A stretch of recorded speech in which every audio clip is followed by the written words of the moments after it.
Hi, this is Screen Rant. We are here at San Diego Comic-Con for Netflix The Sandman, and I'm here with... Vivienne Acheampong. And you play Lucienne, the librarian and helper of Dream of the Endless. So, actually, in the comic books, Lucienne is one of my favorite characters. But you play Lucienne, so how did you make the character your own?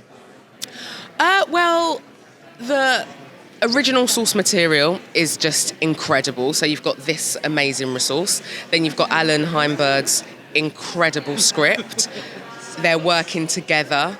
And with Neil and Alan, it was so collaborative that I was able, well, like all the cast, we're able to bring our own interpretations, breathe into it, experience it. So yeah, it was great. It's just an adaptation, another version of Lucienne.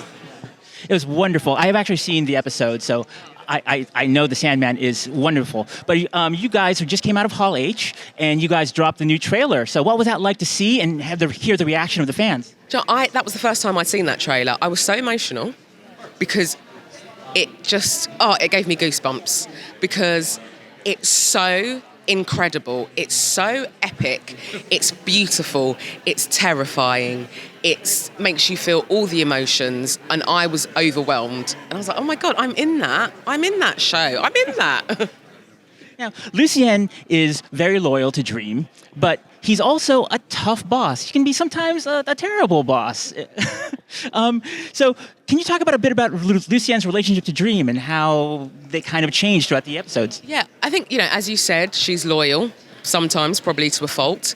I think that Lucienne, because, she's presided over the dreaming whilst he was captured, and I think that she is... I don't want to say his moral compass in some ways because, he's very brooding, this dark, difficult figure. And sometimes she's the one that has to make him take stock and think.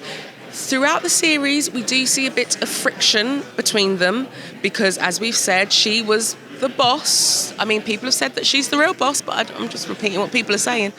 So there's a bit of friction between them.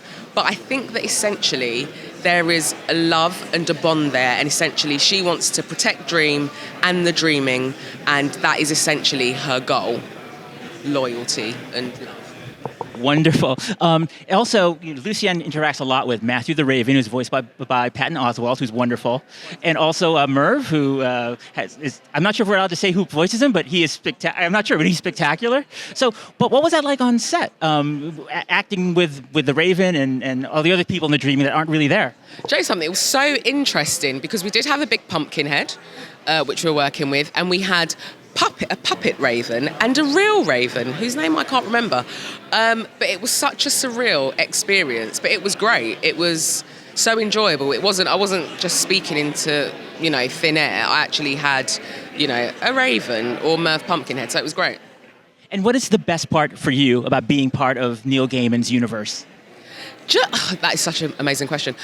Just to be part of this amazingly beautiful world that I think it speaks to everyone because there are so many themes. It's about the human condition. You're dealing with loss. You're dealing with love, desire, dreams.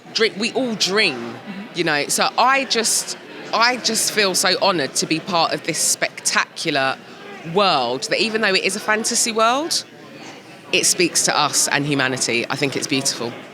I also think it's beautiful.